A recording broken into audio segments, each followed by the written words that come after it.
Assalamualaikum warahmatullahi wabarakatuh. Nama saya Bagus Prakoso. Saya dari Universitas Islam Negeri Syarif Hidayatullah Jakarta. Saya dari Fakultas Ilmu Tarbiyah dan Keguruan. Saya dari jurusan Pendidikan Ilmu Pengetahuan Sosial, konsentrasi Sosiologi. Hari ini saya melaksanakan kegiatan praktek micro teaching. Saya sekarang mengajar materi kelas 11 mata pelajaran sosiologi. Materinya itu konflik sosial. Bismillah.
Di materi kali ini saya akan memberikan materi atau pelajaran tentang konflik sosial.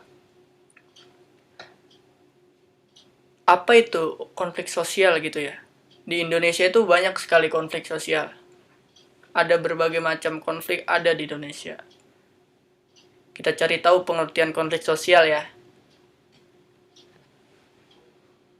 Pengertian konflik itu berasal dari kata kerja Latin configere, yang berarti saling memukul. Secara sosiologis, konflik diartikan sebagai suatu proses antara dua orang atau lebih gitu ya. Bisa juga kelompok, di mana salah satu pihak berusaha menyingkirkan pihak yang lain dan menghancurkan atau membuatnya tidak berdaya. Itu yang dimaksudkan konflik gitu ya. Ada satu orang dengan satu orang yang lain saling berbeda pandangan, akhirnya terjadilah konflik gitu, maupun kelompok. Lalu ada macam-macam konflik. Di Indonesia ini ada banyak konflik gitu ya. Yang pertama itu konflik individu. Apa itu konflik individu gitu? Konflik individu itu konflik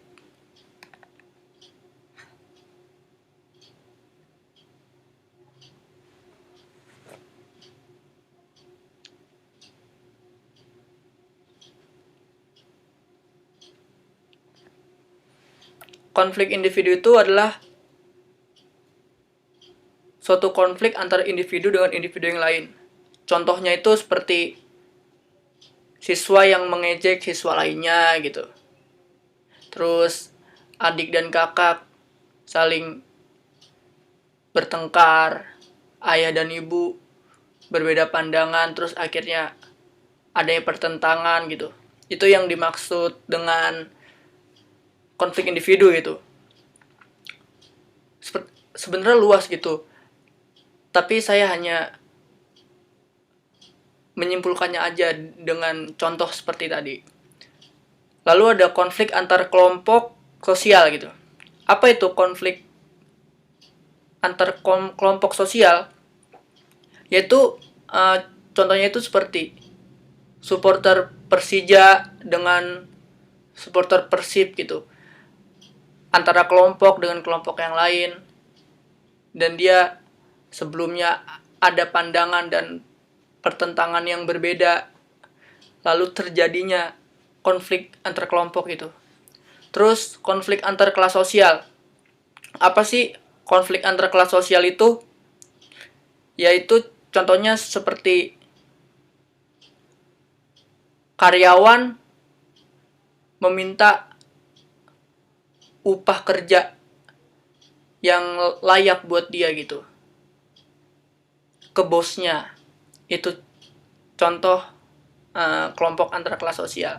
Kalau konflik antar generasi itu seperti contohnya pelajar itu tawuran, dan sebelumnya di generasi sebelumnya juga tawuran antara sekolah A dengan sekolah B, dan itu akhirnya turun temurun dan terjadilah konflik antar generasi. Itu yang dimaksud konflik antar generasi, contohnya tadi tawuran.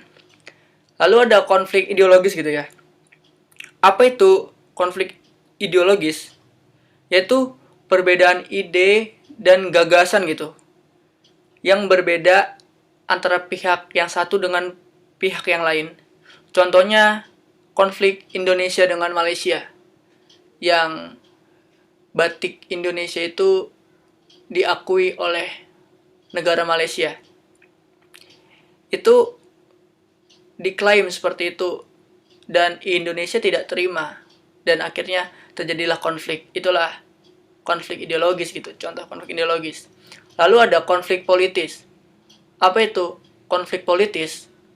Konflik politis itu adalah suatu konflik antara politik A dengan politik B gitu, kayak partai gitu. Dan di situ terjadinya konflik partai dengan partai dan lain sebagainya.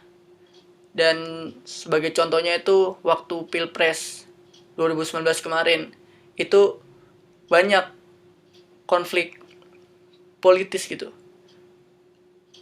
Hanya dengan berbeda pendapat, dia nyoblos satu, dia nyoblos dua, dan akhirnya di situ terjadilah konflik antara politik di situ, dan masyarakat kena efeknya gitu, dan terjadilah konflik seperti itu.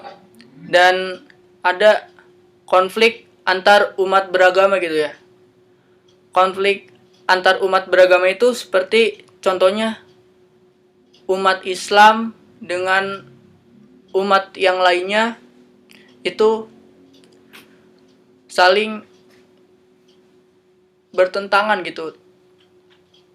Dan banyak konflik antar agama di Indonesia. Ada 7 konflik. Dan itulah yang dimaksud konflik antar umat beragama. Lalu apa sih gitu ya faktor penyebab konflik gitu? Ini yang pertama ada perbedaan individu yang meliputi perbedaan pendirian dan perasaan gitu. Terus yang kedua ada perbedaan latar belakang kebudayaan. Jadi kebudayaannya berbeda, latar belakang kebudayaan itu berbeda, dan akhirnya menimbulkan konflik dengan kebudayaan yang lain. Terus yang ketiga ada perbedaan kepentingan antara individu atau kelompok. Itu yang penyebab konflik, salah satunya di antara itu. Terus ada perubahan nilai yang cepat dan mendadak dalam masyarakat. Ya seperti itu penyebab konflik, faktornya itu. Terus ada dampak konflik gitu. Apa sih gitu ya? Dan dampak terhadap konflik itu. Ini ada dampak positif dan dampak negatif. Dampak positifnya itu dari konflik gitu ya. Yang pertama itu ya mendorong untuk kembali mengoreksi diri. Terus yang kedua meningkatkan prestasi. Yang ketiga mengembangkan alternatif yang baik gitu. Terus ada pula dampak negatif dari konflik, yaitu menghambat kerjasama. Dia tidak mau kerjasama terhadap individu dengan individu yang lain, kelompok dan kelompok yang lain, dan lain sebagainya. Dia tidak mau kerjasama, dan itulah dari dampak negatifnya konflik, salah satu seperti itu. Terus a priori gitu. A priori itu suatu berita yang belum tentu benar, dan itu belum tentu benar, dan kelompok itu atau individu itu percaya terhadap berita itu. Dan itulah yang contoh dampak negatifnya seperti itu gitu. Terus saling menjatuhkan, yaitu dampak negatifnya. Terus di sini ada cara mengatasi konflik gitu ya. Nah, di sini ada terdapat 9 cara untuk mengatasi konflik-konflik di atas ini gitu. Yang pertama itu ada adjudikasi gitu ya. Apa sih ya adjudikasi itu? Itu termasuk cara mengatasi konflik dengan penyelesaian pada persidangan gitu. Jadi ada persengketaan atau konflik sengketa, dan itu penyelesaiannya dengan cara persidangan. Saya memberitahu secara simpel aja gitu ya. Terus mediasi. Cara penyelesaiannya itu ya dengan proses perundingan atau mufakat dibantu oleh mediator atau pihak yang netral gitu. Itu mediasi seperti itu. Lalu ada arbitrasi. Nih, arbitrasi itu penyelesaian masalah di luar pengadilan, tapi dia dibantu oleh pihak ketiga. Terus ya arbitrasi itu ya hampir sama dengan mediasi gitu. Terus gencatan senjata, apa itu? Ya, gencatan senjata itu cara mengatasi konfliknya dia kelompok antara kelompok dengan kelompok sama-sama sepakat untuk gimana ya? Sama-sama sepakat untuk berhenti untuk berperang atau untuk masalah itu dia berhenti, dan itulah gencatan senjata gitu. Dua kelompok yang secara resmi sama-sama untuk menyelesaikan sebuah masalah. Lalu ada stalemate. Stalemate itu jika individu atau individu yang lain, kelompok dengan kelompok yang lain saling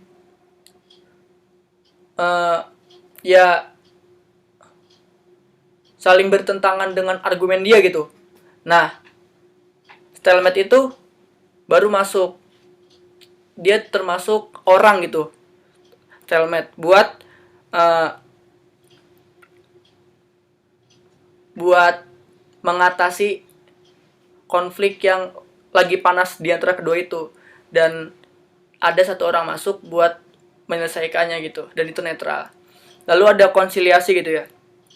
Konsiliasi itu contohnya ya kayak pegawai itu di PHK dan terjadi perselisihan antara pegawai dengan pihak perusahaan, dan di situ adanya konsiliasi, ada orang yang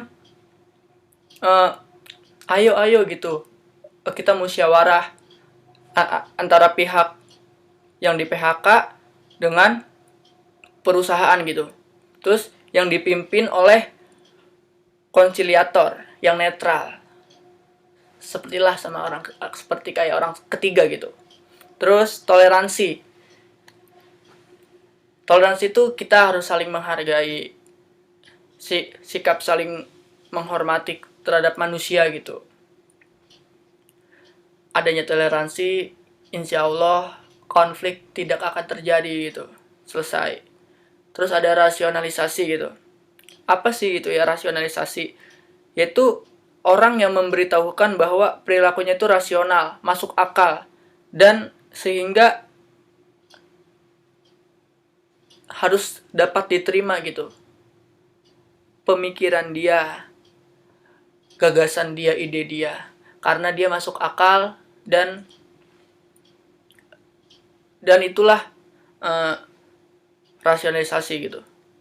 Lalu ada yang terakhir nih, ada koersi. Apa itu koersi?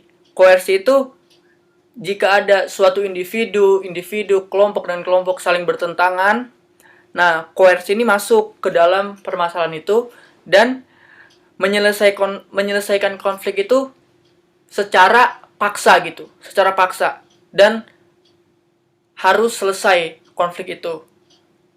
Jadi intinya lebih simpel gitu, koersi itu jika ada konflik, pertentangan, dia masuk, si orang ketiga itu untuk menyelesaikan suatu masalah, tapi dengan alhamdulillahirobbilalamin, video pembelajaran telah selesai. Semoga kalian mendapatkan ilmu yang bermanfaat dari video ini. Terima kasih telah menonton video pembelajaran ini. Semoga Allah merahmati kalian semua. Assalamualaikum warahmatullahi wabarakatuh.